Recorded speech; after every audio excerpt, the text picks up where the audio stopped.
it's rather strange in a way. As I started writing, the characters came alive, Hmm. and the characters wrote the book for me. You're watching the Spotlight Network, starring Hollywood's newsman, And if you were just Logan to Crawford. investigators, they now believe a single member. He works with TV and film legends. And now, Logan's shining the spotlight on the world's top emerging authors and creators. International were abducted. This is Spotlight with Logan Crawford, streaming on Roku, Apple TV, and Amazon Fire TV. I'm Logan Crawford, and right now on Spotlight, we are joined by a terrific author. His name is Anthony John Davis, and he has penned a book you are just going to love. It is called From the Mists of Time. It is a historical novel with a supernatural twist where real events collide with a story that crosses boundaries of time. Told in 3 distinct parts across different time frames, this book explores how the past can echo into the present through love, loss, and the lasting cost of war. If you're into World War II history, time slip mysteries, and stories where place and memory feel alive, this book, this conversation is for you. We're delighted to have this very talented author join us here today. We thank the team at Prime 7 Media for helping us put him on TV today, and we ask viewers like you to support authors like him by subscribing to our channel and by purchasing his amazing book. The links are below this interview. Anthony, thank you so much for joining us here today. Thank you, Logan. It's a pleasure to be with you. Great to have you on the show. Love this book. It's so imaginative. What pulled you toward writing a story where history meets the supernatural? That's a long story, and I'll try and keep it short. I have a deep historical interest, particularly in military history. I also have a deep interest in family history. And as I started researching family history, I looked at my father's role in World War II, and that gave me an exciting theme, really. I also took up flying when I had the opportunity, and I bought myself a vintage aircraft of World War II vintage. Wow. And so there were little things all coming together there. I'd also, for years, had a yen to write some short stories about aviation. And a chance encounter in an airport lounge one day, I talked to a chap who's an author, and he said, "Don't do that. You've got lots of short stories, make it a long one." So when I retired from my professional life in engineering and safety work, I sat down and started writing. And hence, this is where the book came from. Wonderful, wonderful. Well, a lot of life experience pulled into the pages of this book, as well as history as well. Talk to us a little bit about the overview of the book. Give the folks at home an idea of what the story is about. Okay. We're really looking at the history of an airplane as much as anything else as the central character going through the whole book and acts as the carrier for the events. I'm looking to start off with at a young man in his school days in the late 1930s, very intelligent, very, very gifted in mathematics, decides to join the Royal Artillery. Second World War starts. He's a regular artillery officer, serving in France, involved in the Dunkirk evacuation, back to the UK, starts to build a regiment, but he gets uncomfortable. He's fed up. He hears about an Army Air Corps being formed to provide artillery spotters from aircraft, and he has to join. Cut short, he gets selected, he gets trained, and goes through, and he, a good pilot as he is, and a good instructor as he is, he gets an instructing job. He's posted just before the invasion into Normandy to help the American liaison pilots familiarize themselves with Europe and European methods. He goes to Normandy, fighting in Normandy, in a particular nasty battle. He gets shot up, his airplane stays intact, he's wounded, his observer's killed. The aircraft brings them back to the base from which he trained his American friends and lands safely. It sounds unbelievable, but believe it or not, that particular aircraft can do that and has done on more than a few occasions. Landed with a pilot not capable. We move forward in time then to the son who was born after this pilot had died. And this is actually part one. Part two is the pre-war stuff. Part one is son is with his mother. He's at university, got his degree in aeronautics. He's looking for something to do. Goes for a walk. Mm-hmm. He finds himself drawn to a particular place. He looks in it, feels that he's told to find something. He's surprised by the owner of the land. They get together, get to learn, and the owner says, "Well, actually, in the back of one of those sheds there's a wartime airplane." They pull it out. They restore it. They start to get it up to a really good standard. The events of World War II are being celebrated with the anniversary of D-Day, 25th anniversary. They decide they're going to take it to Normandy. Part three, they take the aircraft to Normandy. In the course of flying over the Normandy battlefields, they fly over the area where the pilot's dad was shot up and killed. And they flip time and they see the battle. Wow. And they come back, not knowing, not thinking, unconscious to the world, but conscious in their own thoughts and all the turmoil of the things that have been going through their minds. And the aircraft brings them back to where they started and lands, just as Dad did. Yeah. And we there close the book with the pilot and his friend being lifted out, and the pilot, Valentine, saying the exact same words as his father said, his last words: "Tell Mum I'll be late for dinner." Close book. Wonderful, wonderful. It's such an incredible story. Like I said, you've pieced it together from history, your own family history, your experience with World War II planes and so forth. So this must have been quite a joy to write, to live in that world for a while, right? It was. And yes, I did live in that world. I found myself being totally immersed in it. It's rather strange in a way. As I started writing, the characters came alive, and the characters wrote the book for me. Yeah. Through my subconscious. Okay, I got all the historical facts at my fingertips. I got all the emotional things that I'd learned from veterans of the campaign in Normandy and stories they have, and I was able to channel that subconsciously into the book, and it was actually a deeply spiritual experience to do it. Yeah.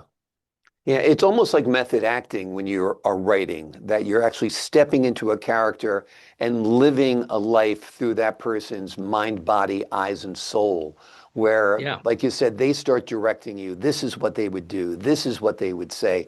This is where they would journey. And it's such a wonderful, transformative experience, right? It is, yeah. And I'd recommend to anybody that feels they've got a book in them, just to sit down and start to do it, because they will find that experience that I've talked to other authors, and they all say the same thing. The characters come to life. Yeah, it's wonderful. And you live with them, as I have done with these. Yeah, and you're excited to get back to the keyboard so you could get back into that time frame and think about what they'll do next. I used to get up at 5 a.m. and write until about 9 and then start my day. And I truly enjoyed it. Are you a morning writer? Anytime the spirit moves you? I'm much more afternoon and evening at night. I've written late into the night, into the early hours of the morning. Yeah. Because once you've got a theme going, you don't stop. You can't stop. Right. Exactly. This book sounds like it's ripe for a sequel, like that the plane can take off again and go to another part of history. Oh, yes. Have you already started working on that? I have, yeah.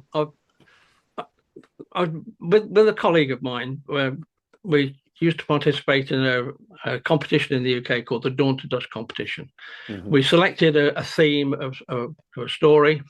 We would research the places associated with it, and between the hours of daybreak and nightfall, we would fly to all of those points, photograph them, prove that we'd been there, then write the story up of the flight and the history of what we were looking at. We did 6 of those.